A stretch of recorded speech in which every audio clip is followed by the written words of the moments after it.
Welcome back to the Strategic Shift. We are back. I'm Diane Decio. And I am Priscilla Scott, your favorite host.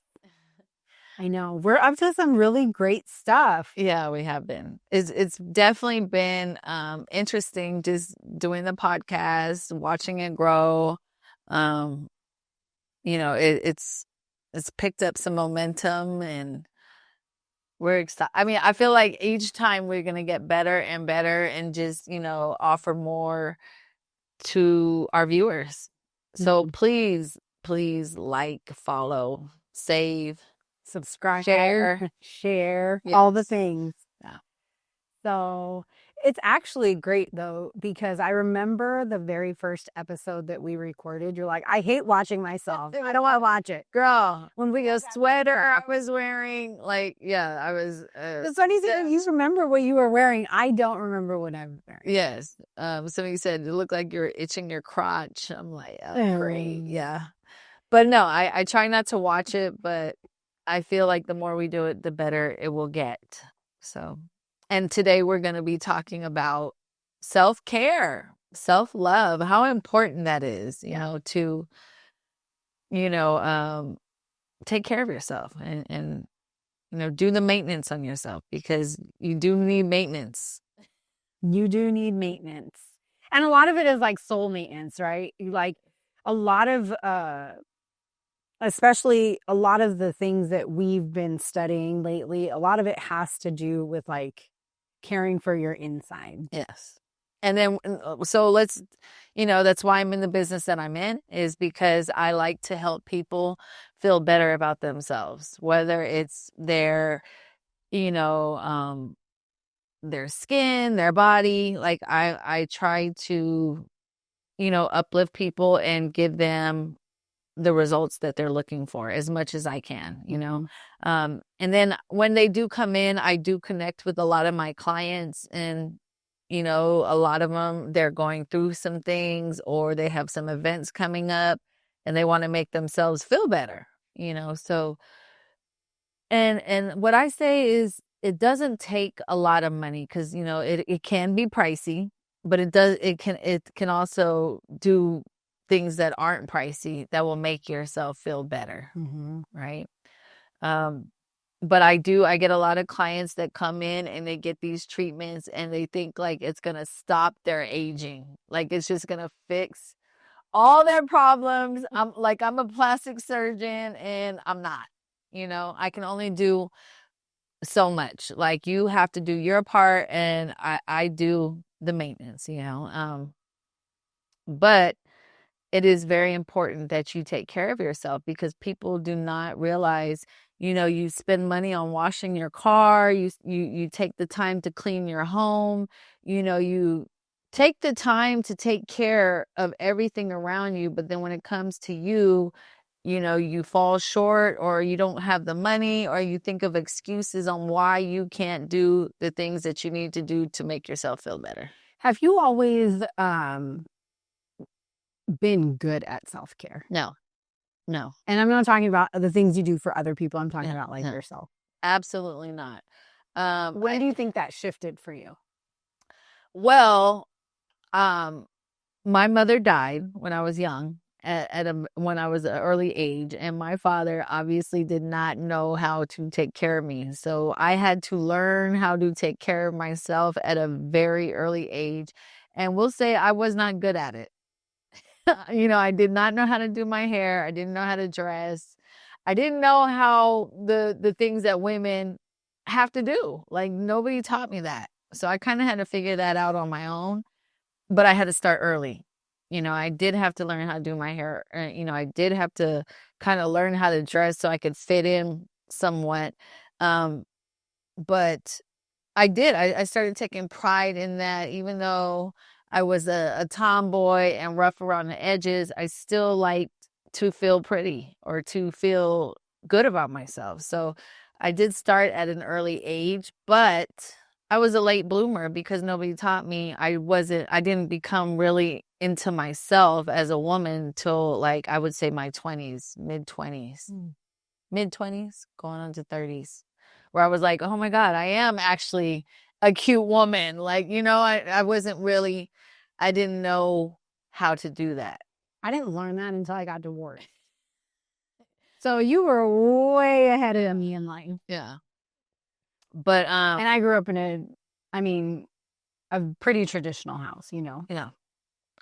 So when you take care of yourself, and I'm not talking about just, on the outside, because I've met people that may look great on the outside, but they were really ugly on the inside. Mm-hmm. Or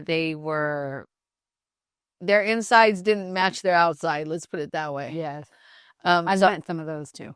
So I think it's important to take care of the inside first, because the inside is going to rub off on the outside. If you feel good inside, then it's going to show on the outside. Mm-hmm. To me, because I've seen the other way around, where the woman was beautiful. She had the nice clothes, the expensive purses, but then the personality was horrible, and it just fake.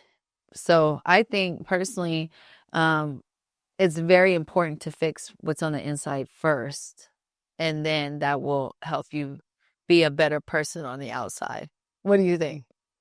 I think that's important. Yeah. I think yesterday when we were kind of preparing for today's episodes, I shared with you kind of my journey to realizing what really matters.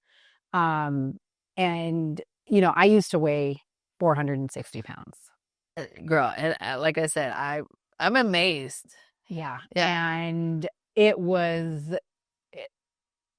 my sisters, on the other hand, have always been traditional Hispanic women that stand out. So for me, I was just the opposite. I hung out with the boys. I was not interested in any type of makeup or hair or dating or any of that.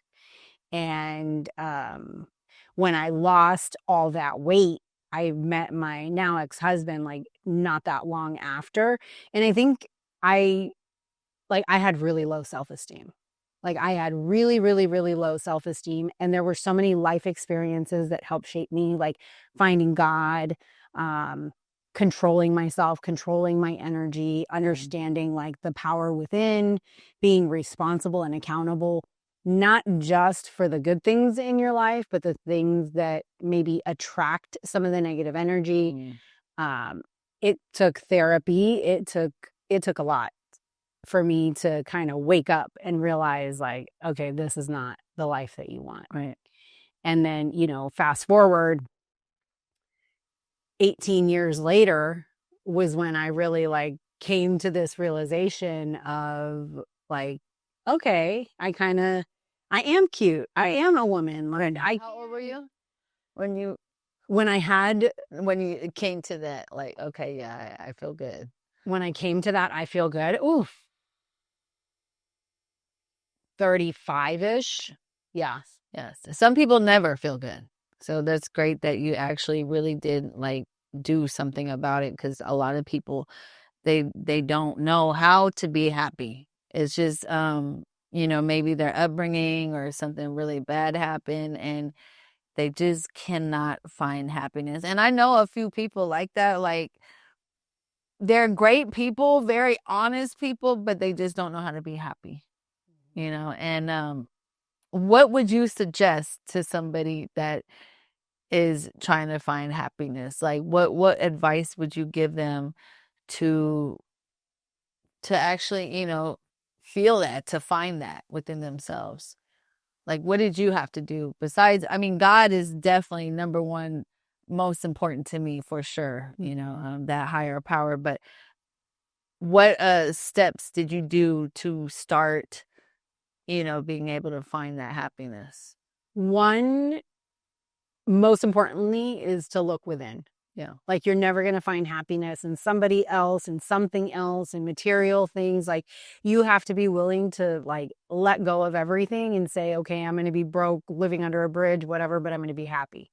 And the reality is that's not really what most of our realities are going to look like. Once you get happy and healthy, your life generally levels up too, and I did, man, divine intervention. One is the power of prayer. Like when I was really, really lost, I started. So because I have always struggled with weight, like I actively, like I came to the realization I will never be a size 0, nor do I want to be a size 0. But I started just walking. Right.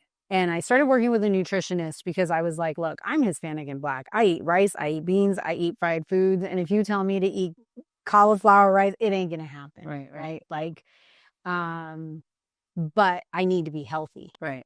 And so that prompted me to start walking and to make like lifestyle changes.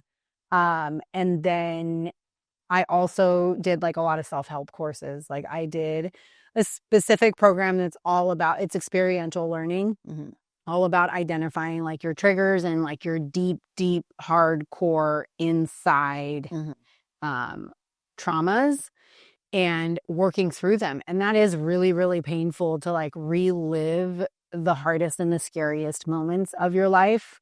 You know, and that caused me to have to face things that I pretended weren't happening.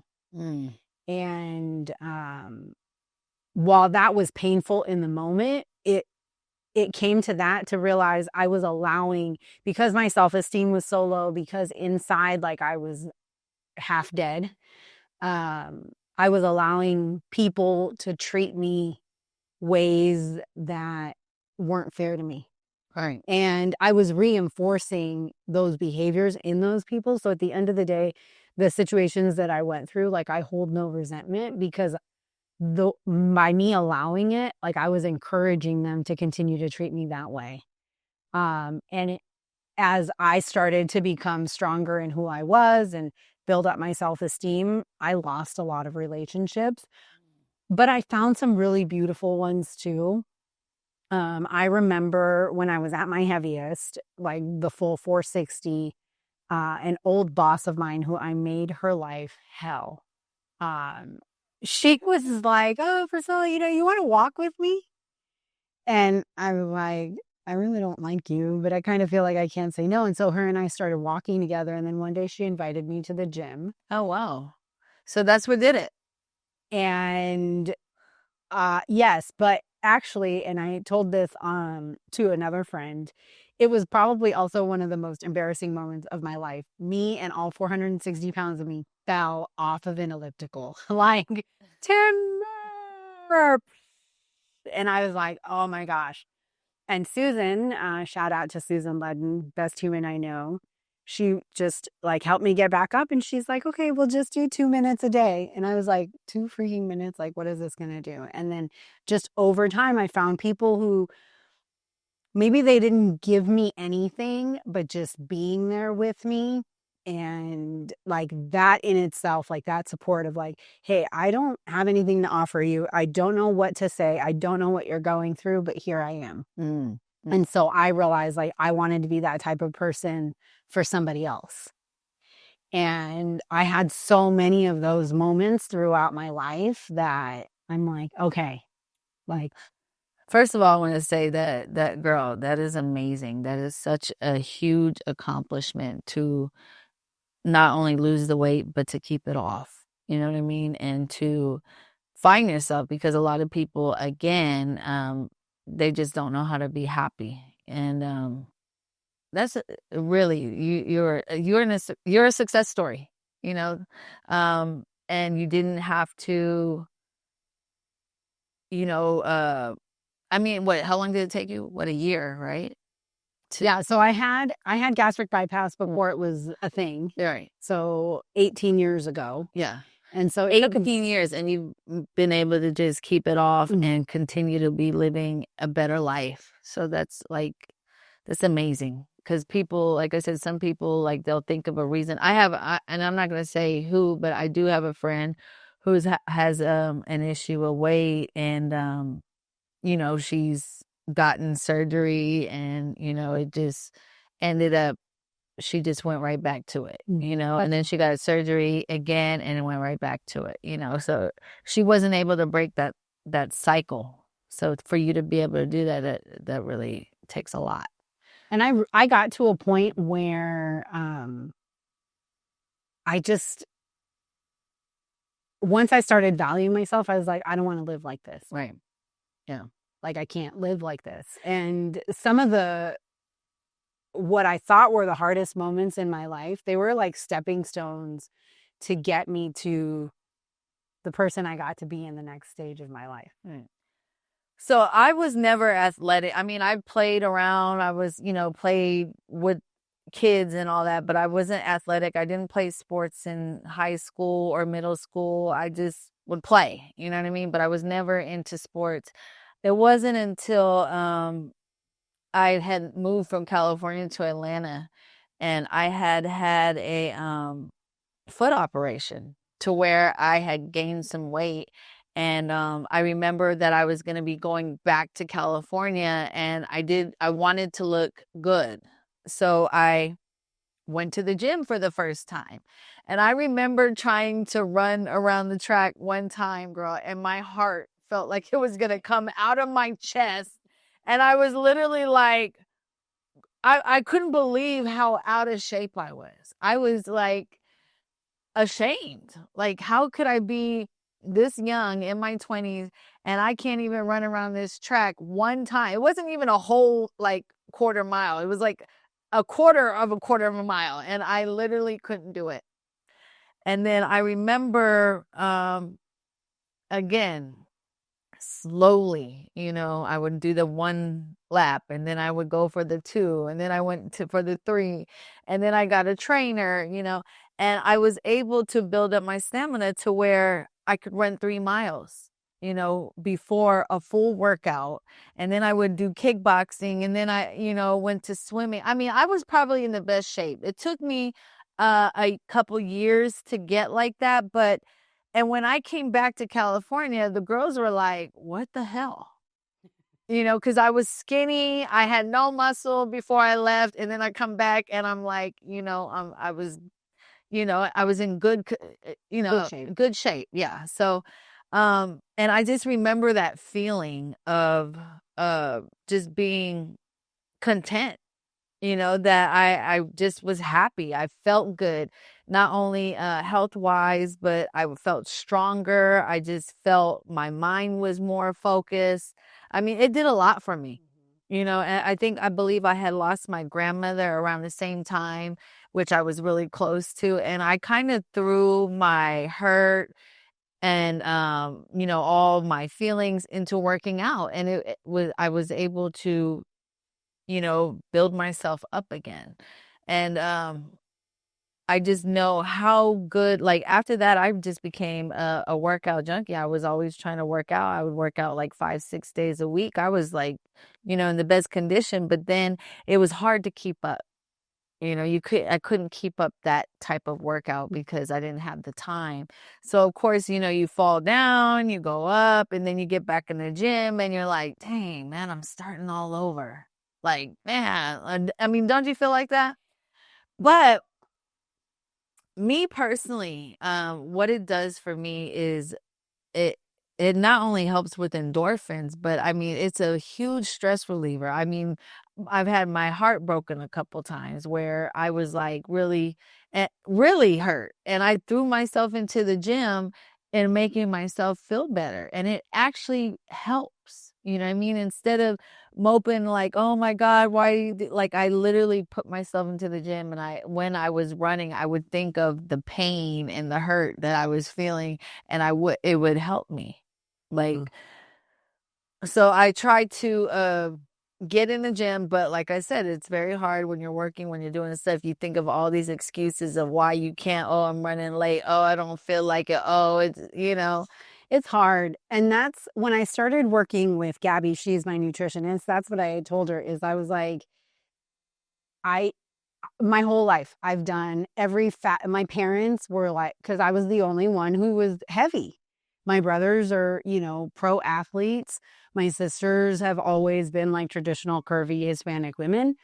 And my parents were like everything and anything, right? Like the Herbalife, the Oh, you did Metabo burn, the shots, the doctor stuff, the fasting, the everything. Okay. So wait, so when you said you tried the Herbalife. Everything. What Herbalife, what worked the best? everything worked. And then I went like this. And then slowly over time, I'm like heavier and heavier because all that stuff did was just tear down my self-esteem. Really? Oh yeah, because when you fail and you're like, oh, I got to start all over, right? And so every time it just got worse and worse. And when I started working with Gabby, I was like, look, I don't want to diet. I don't want to fad. And I'm not cutting food out. Like I can't do it. Like I know myself well enough to know like I value good food. Me too. I like to cook and I like to eat. And so I told her I just need to be healthy. So I needed help identifying what was going to make me healthy. But what I also realized was when I was working on like my insides, like I'm a stress eater. Oh yeah. And so if I can control like myself, my emotions Yeah. and my reactions, then I'm not pouring into food like that. Yeah. But it took me a long time to realize that. But working with someone and recognize like I don't want any fad diet. I don't want to go hard in the gym for like a month and then be like, oh, I can't work out 3 hours a day because I'm a parent and I have businesses to attend to. So that just So I need to be realistic. yes, no, for sure. So when the eating, like when obviously so me being in this industry, I also work with fitness models. I work with, all different people that are in stages of how they want to lose weight or get their body better. And I meet a lot of people that do intermittent fasting. Mm-hmm. And this is the part where it's a little bit funny. And in some places, they say it works. I have a lot of clients that say, oh, yeah, intermittent fasting, I've lost all this weight. But then they come in and they're, doing some treatments. And then on the other side, I've had a fitness model who had the best looking stomach. Like, I was like, I mean, it couldn't get any better. And she eats 7 times a day, And I'm like, 7 times a day. Can you imagine eating 7 times a day? And then her stomach is completely flat. Like, that's mind boggling. So what do you think is better for somebody who is trying to lose weight, or somebody who's trying to be more fit? What do you think about the whole eating habits? One, you have to like ignore everyone and everything else. Like don't compare yourself to other people. You have to figure out like what does your healthy look like and then what works for you. Like intermittent fasting works for me mainly because I'm always on the run. And what I realize is that if I'm trying to eat like 3 meals a day at these times because I'm supposed to, I end up eating a lot of drive-through stuff and things that aren't healthy because it's like it's time to eat and I'm not home. Versus like I'm gonna listen to my body. That's the other thing that and I were very poor, so we didn't waste food. So if it was on your plate, you better eat it. So I really, as an adult, worked on How I am. like, is your belly full? And I use those specific phrases with the kids, like, is your belly full? So that they get used to hearing like that they don't have to eat it all. Right. There's other ways to teach not to be wasteful, right? I'm not encouraging wastefulness, but in that same conversation, like for me, I just had to learn. And I think it goes with self-care too. Like I didn't listen to myself in any environment. Like, when you get that feeling when you meet someone who's kind of shitty, I would ignore that. Yeah. I would ignore when I'm like, oh, I'm uncomfortably full, but I'm still eating because it tastes good or because it's still on my plate. Right. Yeah. Or I would ignore like, this doesn't feel right. If I'm being honest, like even when I got married, I didn't really feel that that was the best decision, but I felt like stuck in that. Right. So on the topic of weight loss, I ignored your little inside voice. Yep. Yeah. And I think finding yourself is finding that. And then the outside body starts to match, right? Um, So okay. going to that, to being around the right energy as well, and self-love. You could be doing everything right, but your husband or your mate could have a certain energy that's either draining, or they're just not on the same, we'll say, frequency, okay, as you could be up here happy, enjoying life, and this person down here is miserable and is just doesn't like anything, and you guys are together, you're married, how could you still be happy when you're married to somebody that brings you down? Like, because I think there's a lot of people that are trying to be happy, but the people they're around, um, like basically sucks the life out of them. Mm-hmm. What do you suggest for someone who's trying or stuck in something like that? Like, what would you do? Well, I mean, obviously you don't force them. I walk I away. suggest, I would suggest the same thing, because But I'm not going to live. that's not always an option, Like, I think, one, you have to really dial it back. For my specific situation, I had family on both sides, his and mine, who told me, you shouldn't be doing this. And I knew that we were on a broken foundation when we walked down the aisle, but my deep rooted faith, I felt like I couldn't go back, right? I've always been conditioned like marriage is forever. My grandparents have been married over 60 years. Oh, that's amazing. Even though my mom didn't stay with my dad, my mom and my stepdad have been together since I was 2 years old. So I've grown up in a traditional family system, right, forever. So when it did come time for me to walk down the aisle, I was like, no, I said, for better or for worse. We had gone through marriage counseling and the premarital counseling in the church. And I was like, this is what you're supposed to do. You're supposed to hang in there through the tough times. So I would say dial it back before you get to that point. But once you are at that point, you also can't give your power away. right. Like, if you're a happy person, like, be happy. Mm-hmm. And help sometimes the other person might need help, might need to see a different way. Like, you have to be willing to have hard conversations. Right. Yeah, I've noticed with me, I definitely pick up on energy. Like, so if somebody's in a bad mood and they're around me, like, I feel like I can't be happy. It's hard for me to be happy when somebody around me is extremely miserable. Like, I I think anybody. yeah. Because you So feed off of that. That's what I'm saying. Like, there's a lot of people that are stuck. They're trying to be happy. They're like, even with me, I meet couples, where they're going through a divorce, or they're coming to me to feel better because their life is in shambles, or because they went through, or they're going through something that makes them feel bad. And it's so funny, because sometimes I do feel like a therapist. People open up to me because I am working on their most, personal thing, is their face or their body. Yeah. So, I've been single now since 2016. I haven't really, I've It's pretty happy single. I'm happy. Like, I love being single. I love, you're like happy to go on dates, or you're happy to not go on dates. You're happy to be with the kids, or you're happy to be alone. Like, you are really good at that. Yes, I do. I like my me time. I like me and my daughter's time. I like family time. I like my friend time. I'm just a free-spirited person. I like to be free. I don't want to feel restricted, or, because I grew up with a strict dad. I don't need a strict man. I already went there, been there.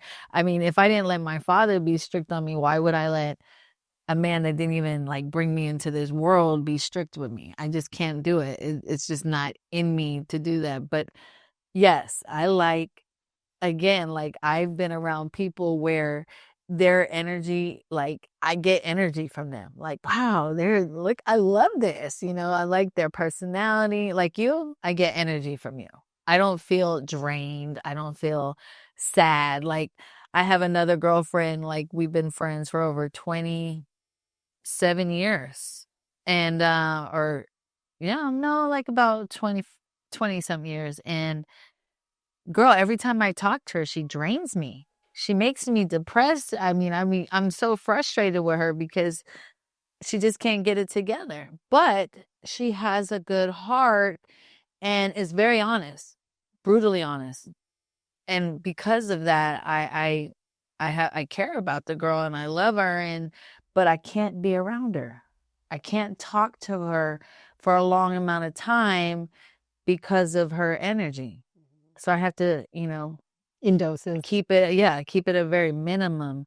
And so, yeah, I believe that just having the right people around you is super important for self-care. well, especially when you're talking about like your mate or your spouse, like that is the person that you're going to sleep next to, spend the majority of your time with, like share your energy, share your energy. You're more than energy, like there's a lot of trading that goes, with the person that you're like romantically with. So you do have to be aligned in what it is that you want in life. Maybe not necessarily how to get there, but at least have like a shared vision. Yeah. And I definitely think that energy matters. Yeah, I do. I really do. And another thing about self-care is just having that time. I think my biggest issue is meditation. I think meditation is super important, especially when you're trying to rebalance or recalibrate yourself, because you have to. You can only go so much, especially with my job. I'm pouring my energy into people. I have to fill up my energy some type of way, but meditation is huge. Like, again, working out for me, I'm able to meditate and just be in the moment and not think about all the stuff that's going on. I just, because it's always going to be something. I don't care who you are, where you're at. It's always going to be something that happens where, is unexpected. But you definitely, I think, keeping balance and doing stuff that makes you happy, where you're not thinking about all the stuff. That's what they say is if you're thinking about the past or the future, that's wasted energy. There's nothing you can do about that. I mean, besides planting seeds, and you will want to plant positive seeds. I mean, you can't do nothing about the past or the future to actually live in the moment. I think that's important because a lot of people stress about things they can't control. They do. And especially with the people that you're spending your time with. Mm-hmm. And energy matters. Yeah. Like you have to energetically be aligned. Yeah. And you've met people before that you're like, I don't know what it is about you, but like you feel connected to them, right? The chemistry. Also, I hear a lot of people in their relationship talk about, oh, I thought he was going to change. You get into these relationships knowing that the person is not a good person, but they're thinking like, oh, well, it can get better. It can change. No, it cannot. A person will not change. You can't make anybody change. I don't care what you say. They have to actually want to change. And you can't date potential. You can't marry potential, right?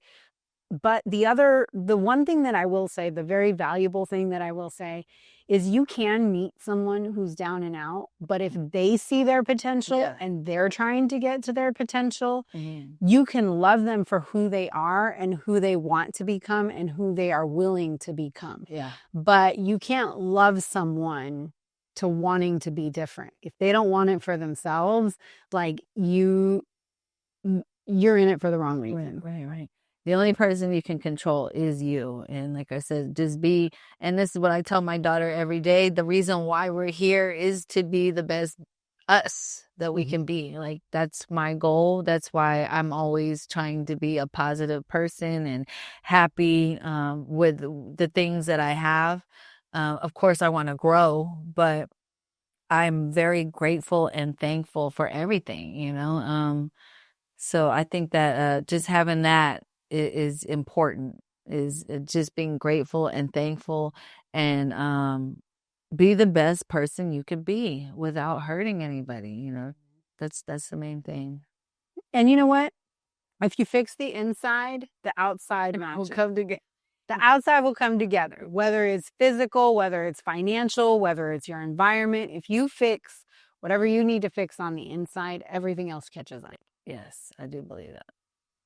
So yes. Oh, so if you want a facial or some kind of body treatment, you come see me, and I will definitely help you feel better about yourself. We will have your links. Yes, have my links in the thing. Well, if you're in Las Vegas, in the bio, or if you come visit Vegas. Yes, definitely stop by and come check out the treatments we have.